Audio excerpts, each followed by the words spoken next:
नमस्कार, मी doctor Shubham Desale, MBBS MD medicine, Shri Sankalp hospital Dhule येथून बोलतो आहे. छातीत दुखतं आहे, पण हे गॅस आहे की हार्ट अटॅक हे समजण्यासाठी कोणत्या टेस्ट करायच्या? चला 1 मिनिटात समजून घेऊयात. सर्वात पहिली आणि महत्त्वाची टेस्ट म्हणजे ECG.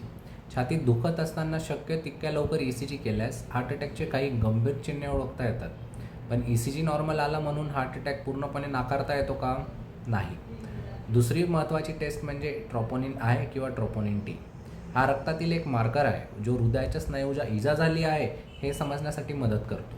गरजेनुसार काही तासांनी ट्रोपोनिन पुन्हा रिपीट केलं जातं. त्यानंतर डॉक्टर ऑक्सिजन चेक करतात, BP चेक करतात, शुगर, CBC, LFT, RFT वगैरे या सगळ्या टेस्ट आपण करू शकतो. काही रुग्णांमध्ये चेस्ट एक्सरे 2D किंवा हृदयाची एन्जिओग्राफी गरजेची असते.